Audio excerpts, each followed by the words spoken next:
नमस्कार। देखिए, जिंदगी ना हम सबके सामने एक बहुत ही सीधा सा चुनाव रखती है। या तो हम अनुशासन का दर्द सह लें या फिर पश्चाताप का।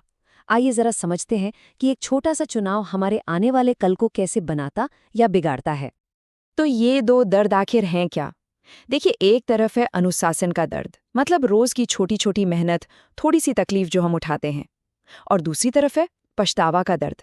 ये वो भारी बोझ है जो छूटे हुए मौकों की वजह से महसूस होता है। अब बात यह है कि हमें इनमें से एक को तो चुनना ही पड़ेगा।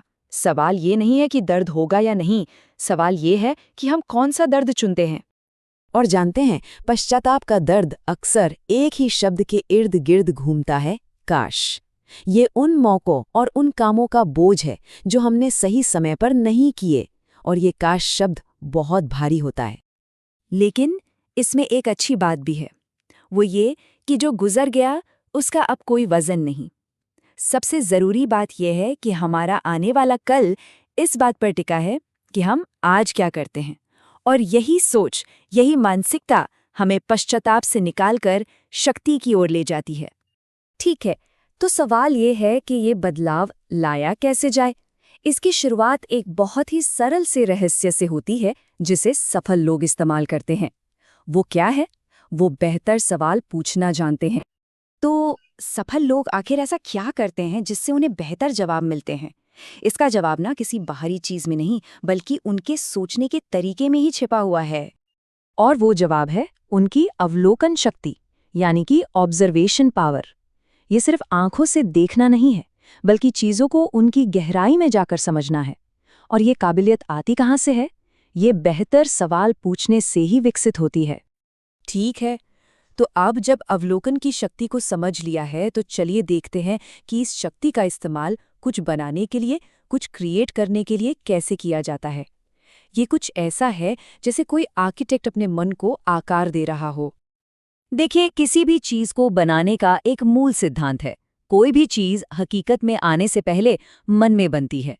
ये विचार ही हर महान रचना की नींव है, चाहे वो कोई शानदार इमारत हो या एक कामयाब जिंदगी।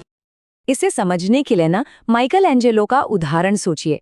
कहा जाता है कि डेविड की मूर्ति बनाने से पहले उन्होंने उसे संगमरमर के उस विशाल पत्थर के अंदर पूरी तरह से देख लिया था। मतलब उन्होंने सिर्फ पत्थर नहीं तराशा, बल्कि जो उनके दिमाग में पहले से ही मौजूद था उसे हकीकत में बदल दिया। यही क्रिएटिव प्रोसेस जीवन के हर हिस्से में लागू होता है। तो फिर इस क्रिएटिव प्रोसेस के लिए जो जरूरी स्किल्स हैं, उन्हें कैसे विकसित किया जा सकता है? ये सब कुछ जुड़ा है अपनी अंदरूनी शक्ति के निर्माण से।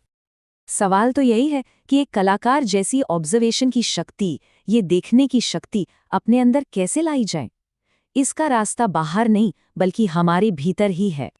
और इसका जवाब है एक स्थिर मन। एक शांत और ठहरा हुआ दिमाग ही वो जमीन है जिस पर गहरी ऑब्जर्वेशन पावर का पौधा उग सकता है। क्योंकि जब तक मन स्थिर नहीं होगा, हमारा ध्यान भटकता रहेगा और हम किसी भी चीज को गहराई से देख ही नहीं पाएंगे।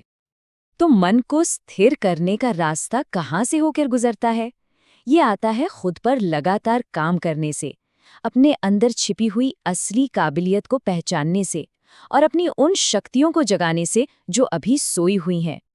और यही बात हमें इस पूरी चर्चा के सार पर ले आती है।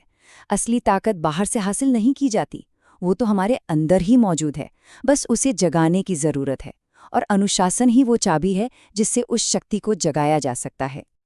तो आज खुद से ये सवाल पूछना बनता है, हमारे अंदर वो कौन सी सबसे बड़ी शक्ति है जो बस जागने का इंतजार कर रही है? उस शक्ति को पहचानिए और उसे जगाने के लिए अनुशासन का मार्ग चुनिए।